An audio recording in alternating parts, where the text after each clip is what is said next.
एक दुखद खबर राजस्थान से आ रही है। हेमलता बैरवा, जिनका वीडियो सोशल मीडिया पर वायरल हुआ था 26 जनवरी के दिन, कुछ लोग कह रहे थे कि सरस्वती की मूर्ति रखी। उन्होंने कहा था कि आज 26 जनवरी है और आज मैं तमाम भारत के स्वतंत्रता सेनानियों, सोशल रिफॉर्मर, उसमें बाबा साहब की तस्वीर थी क्योंकि 26 जनवरी 1950 को संविधान लागू हुआ था। तो कहा जा रहा है कि हेमलता को मदन दिलावर जो मंत्री हैं उन्होंने उनको सस्पेंड करने की बात कही है। इसको लेकर बड़ी खबर है। और सोचिए, उसी राजस्थान में इंजीनियर दिनेश कुमार ने ट्वीट किया है, जयपुर में किराए के लिए फ्लैट ढूंढ रहा हूं। लोग पूछते हैं कौन सी कास्ट हो, मैं जैसे ही बताता हूं कि शेड्यूल कास्ट हूं, वे कहते हैं नहीं देंगे। और ज्ञानी लोग बोलते हैं आरक्षण जातीय नहीं आर्थिक आधार पर होना चाहिए। इंजीनियर दिनेश कुमार। नमस्कार, मैं शंभू कुमार सिंह और आप देख रहे हैं नेशनल दस्तक। इस देश में जाति की जड़ें इतनी गहरी है कि एक लंबी लड़ाई चल रही है। और जो लड़ाई बुद्ध के बाद संत शिरोमणि रविदास महाराज, कबीर, उसके बाद संत गाडगे, फूले, पेरियार, अंबेडकर, ज्योतिबा फूले, तमाम बड़े महापुरुषों ने आज़ादी से पहले और आज़ादी के बाद आज भी वो लड़ाई चल रही है। तो आज़ादी के बाद जो आज चल रही है लड़ाई, ये लड़ाई पॉलिटिकल है, सोशल है। सवाल है कि आरजेडी अपनी यात्रा कर रही है। एसपी समाजवादी पार्टी भी कांग्रेस से गठबंधन में है, आरजेडी भी कांग्रेस से गठबंधन में है। और कांग्रेस के नेता ने कहा है कि हम चाहते हैं कि बीएसपी इस गठबंधन में आए। तो उस पर भी मैं बात करूंगा। आपसे सवाल है कि बीएसपी को गठबंधन में आना चाहिए या नहीं आना चाहिए। लेकिन बात सबसे पहले बीजेपी की। सोचिए, खबर है कि 30 कंपनियों पर सीबीआई, इनकम टैक्स और ईडी ने रेड किया। ये कांग्रेस ने बड़ा आरोप लगाया है कि 30 कंपनियों पर रेड किया गया और लगभग 350 करोड़ रुपए चंदा लिए गए। आपको बता दें, इलेक्ट्रल बॉन्ड को लेकर ऐसी ही खबरें आई थी, किस तरह से इलेक्ट्रल बॉन्ड में सारे के सारे चंदा बीजेपी के हिस्से में गए, लगभग 5600 करोड़। उसके बाद कांग्रेस के हिस्से में आए लगभग 1000 करोड़, फिर ममता बनर्जी के, फिर नवीन पटनायक के। लेकिन बीएसपी के हिस्से में नहीं, आरजेडी, सपा के हिस्से में मामूली 1-2 करोड़ रुपए के हिस्से में चंदा आया। यहाँ तक कि हेमंत सोरेन की सरकार है, उनको भी चंदा नहीं मिला। तो सोचिए कि इस देश में राजेंद्र प्रसाद सिंह ठीक कहते हैं कि सपा, बसपा, आरजेडी, जेडीयू, जेएमएम, डीएमके, जितनी बहुजन लीडरशिप वाली पार्टियां हैं, चाहे वो राजभर हों, चाहे निषाद हों, चाहे अनुप्रिया पटेल हो, ये सब जनाधार वाली पार्टी है। और जितने सवर्ण लीडरशिप वाली पार्टी है वो पैसे वाली पार्टी है। और आपके घर में 2 टीवी और अखबार जो है वो बीजेपी और आरएसएस का प्रवक्ता रहता है, इसलिए सावधान रहिए। तो 2024 में सबसे बड़ा मसला है कि क्या होगा। ये तो सवाल है कि बीएसपी भी बीजेपी से लड़ रही है, सपा भी लड़ रही है, कांग्रेस भी लड़ रही है, आरजेडी भी लड़ रही है, जेडीयू भी, जेएमएम भी लड़ रही है, डीएमके भी लड़ रही है। लेकिन सवाल है कि ऐसे वक्त में आपको एकजुट होना पड़ेगा, एक गठबंधन बनाना पड़ेगा। और सोचिए, आम आदमी पार्टी ने तो नया खुलासा, नया आरोप लगाया। उन्होंने कहा कि हम पर दबाव बनाया जा रहा था कि आप गठबंधन नहीं कीजिए, नहीं तो हम आपके नेता को गिरफ्तार कर लेंगे। वैसे आम आदमी पार्टी ने आज गठबंधन का ऐलान कर दिया है। पंजाब में कांग्रेस और आम आदमी पार्टी अलग अलग चुनाव लड़ेगी, क्योंकि कांग्रेस ने वहाँ 8 सीटें जीत रखी है।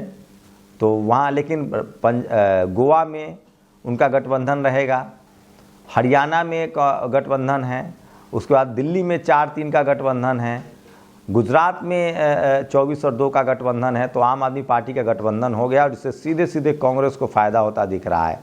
आम आदमी पार्टी को भी अभी उसके एक ही सांसद हैं, लेकिन हो सकता है कि उसको और सांसद उसके बढ़ जाए लोकसभा। तो 2024 में ये तो तय है। एक सर्वे में आया है कि 75% लोगों ने कहा कि बीजेपी 200 से नीचे जाएगी, मतलब 150 के आसपास। तो सरकार तो गठबंधन की बनेगी, लेकिन गठबंधन के लिए भी तो जिसके पास संख्या होगा। बीएसपी सुप्रीमो मायावती को आपको लगता नहीं है कि गठबंधन करना चाहिए, किसी भी गठबंधन में जाना चाहिए ताकि उनकी सीटें कम से कम निकले। आरजेडी अभी कांग्रेस के साथ गठबंधन में है बिहार में, जेएमएम जो है वो भी कांग्रेस के साथ गठबंधन में है झारखंड में, समाजवादी पार्टी ने भी कांग्रेस के साथ गठबंधन किया है यूपी में। तो ये तमाम देश में जो गठबंधन, डीएमके जो है बहुजन लीडरशिप वाली पार्टी है वो भी गठबंधन में है, जेएमएम संयुक्त जो है वो भी गठबंधन में है। तो या तो कुछ लोग एनडीए में हैं या कुछ लोग एनडीए के खिलाफ हैं। वैसे स्थिति में 1-2 लोग ही हैं, जैसे अभी नवीन पटनायक की करीबी बीजेपी से सब जानते हैं, जगन मोहन रेड्डी भी बीजेपी के करीब हैं, टीडीपी भी बीजेपी के करीब हैं, जो कहा जा रहा है। तो गठबंधन का समय है और आप लोग को क्या लगता है, क्या बीएसपी को गठबंधन से नहीं लड़ना चाहिए? वहीं क्रांति कुमार ने एक बड़ा सुझाव दिया है कि कांग्रेस जो है वो यात्रा कर रही है, उसके बाद आपको बता दें कि तेजस्वी यादव जिस तरह से यात्रा कर रहे हैं, भीड़ जुट रही है। समाजवादी पार्टी के नेता अखिलेश यादव ने भी यूपी में घूमना शुरू कर दिया। उस हिसाब से बीएसपी भी जनाधार वाली पार्टी है, उसको भी अपने आंदोलन की शुरुआत करनी चाहिए। बीएसपी सुप्रीमो मायावती को अगर छोड़ दे तो जो युवा लीडरशिप है आकाश आनंद, उनको भी कम से कम बड़ी यात्रा तो करनी ही चाहिए। अब जनता के बीच शुरू कर देना चाहिए था चुनाव प्रचार, ये उनका सुझाव है। वहीं कांग्रेस और समाजवादी पार्टी ने चंद्रशेखर आज़ाद के लिए संसद जाने का रास्ता लगभग साफ कर दिया है और वो नगीना से लगातार कैंपेन चला रहे हैं, चुनाव प्रचार कर रहे हैं। तो वहाँ से एक सीट उनके लिए छोड़ी जा रही है। कायदे से तो 1-2 सीटें और उनको मिलनी चाहिए थी, कम से कम 3 सीट उनको मिलनी चाहिए थी, लेकिन चंद्रशेखर आज़ाद जरूर संसद जाएं। मेरी व्यक्तिगत रूप से बहुजन समाज से अपील है, अखिलेश यादव हो, आरजेडी हो, तमाम, जैसे सोचिए बीजेपी की राजनीति क्या है, बीजेपी उस ऐसे तमाम लोगों को टिकट देती है जो सोशल रिफॉर्मर हो, जिन्होंने उनके मुद्दे पर काम किया। सोचिए साध्वी प्रज्ञा सिंह हिंदू पोस्टर बॉय थी, उनको मध्य प्रदेश के भोपाल से टिकट मिला, उन्होंने दिग्विजय सिंह को हरा दिया, 2 बार के मुख्यमंत्री को, एक अदना सा। ज्योतिरादित्य सिंधिया को हराना था तो उनके ड्राइवर को टिकट दिया गया था जो ओबीसी कम्युनिटी से आते थे। अगर आज के समय में फिर कह रहा हूँ, विपक्ष को अगर गठबंधन के अलावा चुनाव जीतना है तो अखिलेश यादव को मुस्लिम में से उमर खालिद जैसे चेहरे को टिकट देना पड़ेगा, ताकि उस समाज के लोग उनके साथ खड़ा हो जो जेल में खट रहे हैं। बिहार में मिरान हैदर जैसे लोगों को टिकट देना पड़ेगा जो युवा जेल खट रहा है। दलित समाज में आपको बता दें कि डॉक्टर रितु जैसे लोगों को टिकट देना पड़ेगा, दिलीप मंडल जैसे टिकट देना पड़ेगा।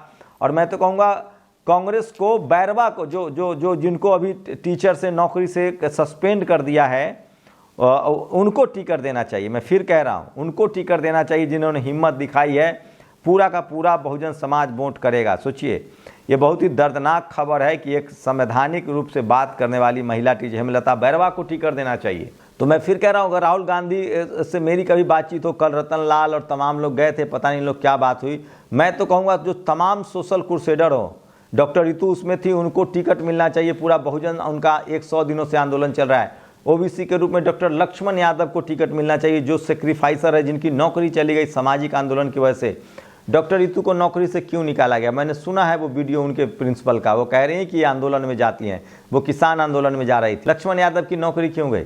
रतन लाल की गिरफ्तारी क्यों हुई थी? हम लोगों को गाली गलौज क्यों हो रहा है? तो खैर, हम लोग तो पेशे से पत्रकार हैं, लेकिन जो तमाम सोशल रिफॉर्मर है, जो प्रोफेसर हैं, एक्टिविस्ट हैं, अगर आप उनको एक टिकट देंगे तो एक अलग तरह का मैसेज आएगा। जो बीजेपी किस तरह के लोगों को उम्मीदवार बनाती है, जो उसके लिए पॉलिटिकल क्रूसेडर हो, जो उनके मुद्दों पर सोशल क्रूसेडर हो। ऐसे जैसे आम आदमी पार्टी ने जिस तरह से भरूच से, सोचिए कांग्रेस से वो सीट लेकर वो आदिवासी समाज के युवा को टिकट दे रहे हैं, जिनको बीजेपी ने जेल में डाल दिया था। पूरा आदिवासी समाज का सिंपैथी उनको मिल रहा है।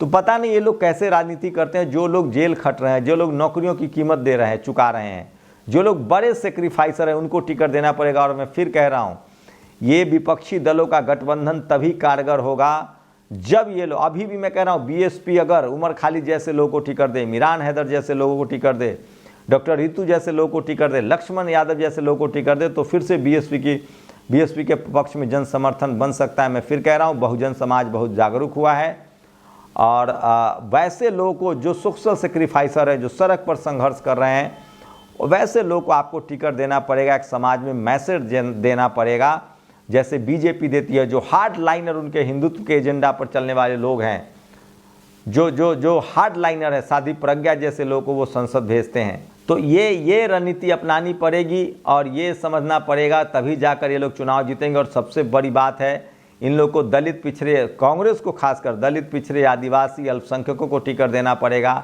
किसान कम्युनिटी को टिकट देना पड़ेगा, तब जाकर 2024 का चुनाव ये लोग निकाल पाएंगे। नहीं तो ये डाल है तो बीजेपी पात है। सोचिए, बीजेपी पर सीधे सीधे आरोप लग रहा है कि वो, और इस मामले में अरविंद केजरीवाल टैक्टिकल होकर खेल रहे हैं। सोचिए, गुजरात में उन्होंने एक आदिवासी का टिकट पहले कंफर्म किया है भरूच से, जिनको जेल में डाला गया था। क्यों नहीं वहाँ का आदिवासी समाज टिकट देगा? अखिलेश यादव को, लक्ष्मण यादव को राज्यसभा नहीं भेजना चाहिए था? राजकुमार भाटी जैसे लोग को राज्यसभा नहीं भेजना चाहिए था? क्या चंद्रशेखर आज़ाद को टिकट नहीं मिलना चाहिए, जो दिन रात 24 घंटा समाज के लिए सड़कों पर है?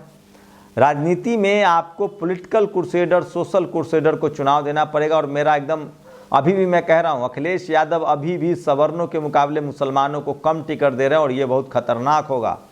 बीएसपी मुझे लगता है कि इस बार दलित, पिछड़े और अल्पसंख्यक समाज को जमकर टिकट देगी और वहीं पर कांग्रेस और समाजवादी पार्टी का खेल बिगड़ेगा। इसके बदले में उनको भी टिकट देना पड़ेगा। अब SC, ST, OBC, किसान, अल्पसंख्यक अपने सामाजिक राजनीतिक अधिकारों के लिए सजग है और जब राम मंदिर का मुद्दा नहीं चल रहा है तो जाति जनगणना और 65% रिजर्वेशन का मुद्दा है। और राजस्थान, मध्य प्रदेश, छत्तीसगढ़ में जहाँ तीनों बीजेपी की सरकार है वहाँ भी इनको मुद्दा उठाना पड़ेगा। सोचिए, पश्चिम बंगाल में 18 सीटें जीतने के बाद भी बीजेपी किस तरह से पॉलिटिकल क्रूसेडर के तौर पे काम करे और संदेश खाली के मुद्दे को हवा दे रही है। क्यों नहीं देगी? उसके पास टीवी है, अखबार है। उसी तरह से तमाम विपक्षी दलों को उन राज्यों में 65% OBC reservation, SC, ST, OBC का रिजर्वेशन 65% हो, जाति जनगणना को मुद्दा बनाया जाए, तब जाकर ये लोग जीतेंगे। और टिकट तो दलित, पिछड़े, आदिवासी, किसान, अल्पसंख्यकों को ही देना पड़ेगा क्योंकि सवर्ण समाज की पूरी गोलबंदी बीजेपी के साथ है। और दो सवाल आपके लिए, क्या बहुजनों को बगैर टिकट दे हुए तमाम विपक्षी दल जीत सकते हैं? और क्या बीएसपी सुप्रीमो मायावती जी को गठबंधन में आना चाहिए? आप लोग अपनी प्रतिक्रिया जरूर दीजिए। और नहीं तो उनको बताना चाहिए, अगर समाजवादी, कांग्रेस कह रही है कि हम चाहते हैं, समाजवादी पार्टी कह रही है कि हम नहीं चाहते हैं, इसका मतलब है कि इन नेताओं को जो भी गठबंधन के खिलाफ है उनके अपने हित ज़्यादा बड़े हैं, समाज के हित छोटे दिख रहे हैं। आप लोग की क्या प्रतिक्रिया, अपनी प्रतिक्रिया जरूर दीजिए। शुक्रिया। नेशनल दस्तक की आपसे गुजारिश है कि अगर इसको बचाना चाहते हैं तो नेशनल दस्तक को सब्सक्राइब करने के लिए रेड कलर के सब्सक्राइब बटन को दबाएं, फिर बेल आइकन की घंटी दबाएं। नेशनल दस्तक को बचाने के लिए बहुत जरूरी है कि हर खबर को शेयर करें, लाइक करें, कमेंट जरूर करें।